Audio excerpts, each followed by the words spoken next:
Hello बच्चों, तो आप लोगों को फिर से स्वागत है हमारे एक नए वीडियो में। तो आज हम लोग देखने वाले हैं क्लास 10th का जो pair of linear equation in two variable का चैप्टर है। तो उसमें हमें कॉलम देखने को मिलता है जिस जो इस तरह का है। इससे हम लोग को पता चलता है, इससे हम लोग पता करते हैं कि कोई भी हमारे पास मान लीजिए कि दो इक्वेशन दिए हुए हैं लीनियर पेयर का, तो हमारा जो ग्राफिकल रिप्रेजेंटेशन इंटरसेक्टिंग होगा, कॉन्सिडेंट होगा या पैरेलल होगा, और उसका जो अलजेब्रिक इंटरप्रिटेशन जो होगा एग्जैक्टली वन सॉल्यूशन होगा, इनफिनाइट सॉल्यूशन होगा, या फिर कोई सॉल्यूशन नहीं होगा। तो वो सारे बातों को आज हम लोग समझेंगे इस टेबल के मदद से। तो चलिए शुरू करते हैं। तो फर्स्ट में हम लोग के पास यहाँ देखिए A1/A2, B1/B2, C1/C2, ये क्या है ये समझेंगे। तो हम लोग जानते हैं कि linear pair equation in two variable में हमारे पास दो वेरिएबल होते हैं एक्स और वाई, और जो जनरल फॉर्म होता है वो क्या होता है।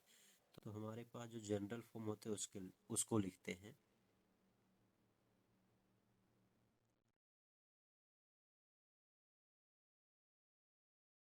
तो एक क्या होता है हमारा जनरल फॉर्म, पास होता है सर AX/BY + C = 0, ये हमारा जनरल फॉर्म होता है।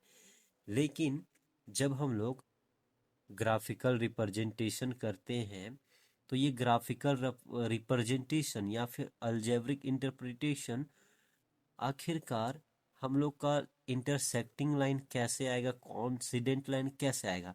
तो कम से कम हमारे पास दो इक्वेशन होना चाहिए, है ना। तो दो इक्वेशन होगा, तो उस फॉर्म में हम लोग अगर जनरल फॉर्म में दो इक्वेशन को रिप्रेजेंट करना चाहते हैं, तो हमारे पास जो पहला इक्वेशन होगा वो हो जाएगा A1x B1y + C1 = 0, ठीक है। और दूसरा इक्वेशन इसी का होगा A2x B2y C2 = 0 होता है, ठीक है। अब हमारे पास देखो यही है हमारा A1 A2 B1 B2 C1 C2 जो यहाँ लिखा हुआ है, ठीक है। अब हम लोग के पास ये पेयर ऑफ लाइंस दिए हुए हैं। अब इसका मतलब समझते हैं। A1/A2 बराबर नहीं होगा B1/B2।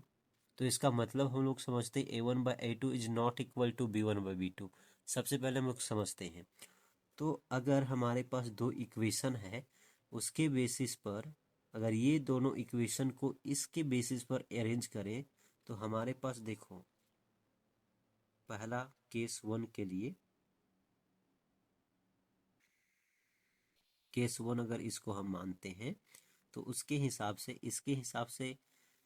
इसके हिसाब से इसको अरेंज करते हैं, तो हमारे पास A1 का वैल्यू यहाँ क्या हो जाएगा है। तो A1/A2 डायरेक्ट निकालते हैं, ठीक है।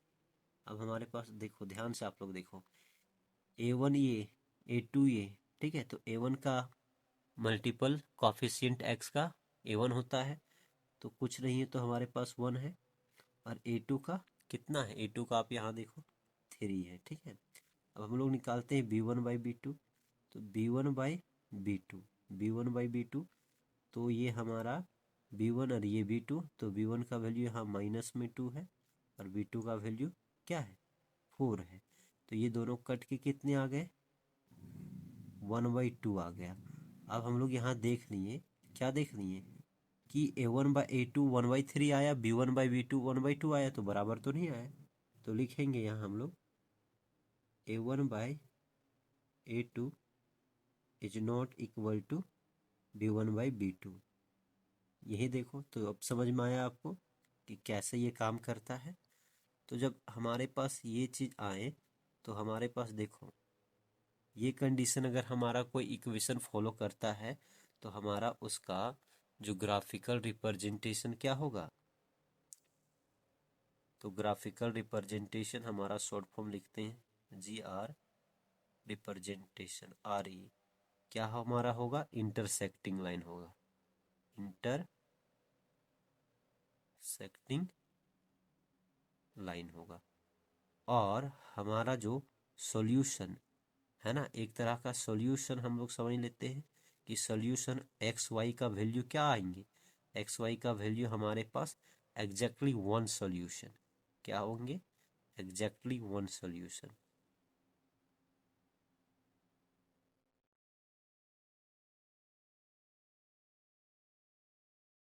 ठीक है, ये हमारा केस वन रहा। अब हम लोग केस टू समझते हैं क्या है। केस टू हमारे पास क्या है, केस टू इसको मान लेते हैं। ठीक है, केस टू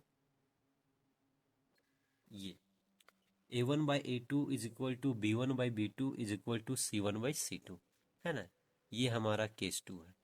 तो अगर आप इसको समझना चाहते हैं तो हम लोग चलिए समझते हैं इसको।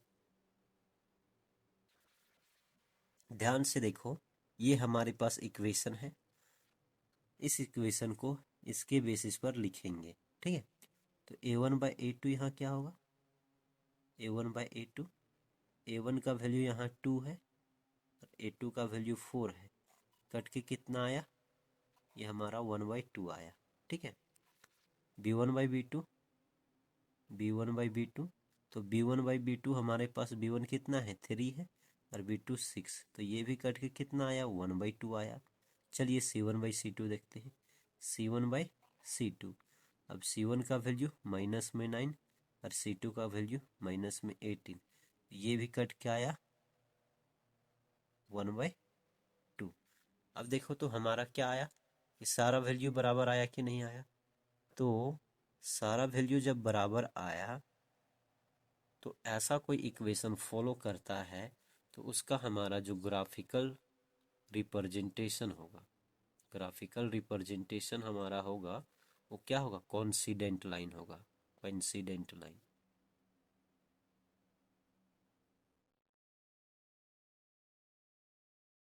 और सॉल्यूशन के बारे में बात करें अगर एक्स और वाई का वैल्यू, तो सॉल्यूशन के बारे में तो हमारा सॉल्यूशन हो जाएगा इन्फिनाइट, है ना, बहुत सारे वैल्यू निकलेंगे, इन्फिनाइट मतलब कोई फिक्स नहीं है। ठीक है,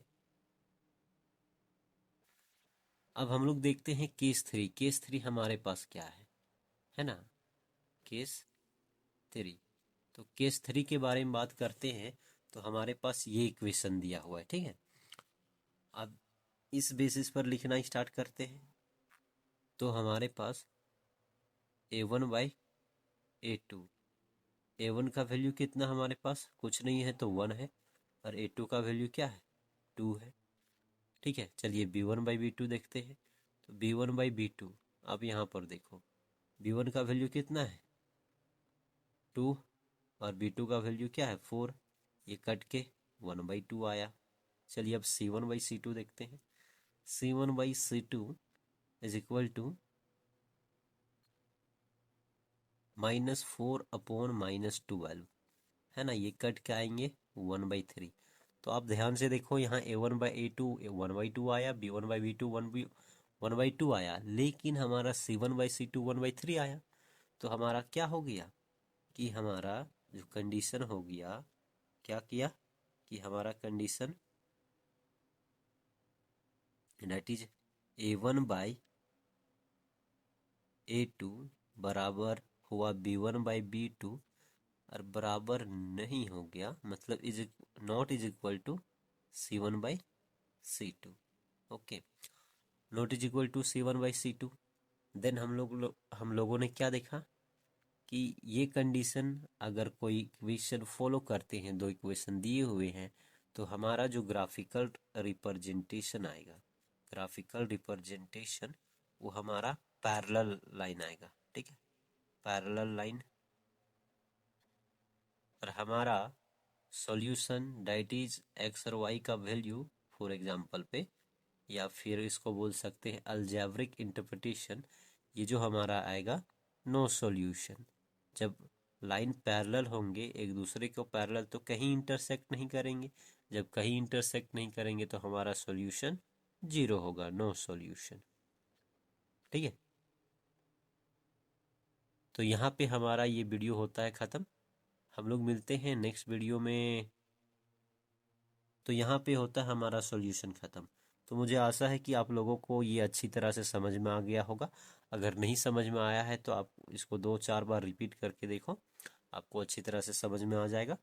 हम लोग मिलते हैं नेक्स्ट वीडियो में नेक्स्ट क्वेश्चन के सॉल्यूशन के साथ। तब तक आप अपना ख्याल रखिए और चैनल से जुड़े रहने के लिए चैनल को सब्सक्राइब कर दें। Thank you.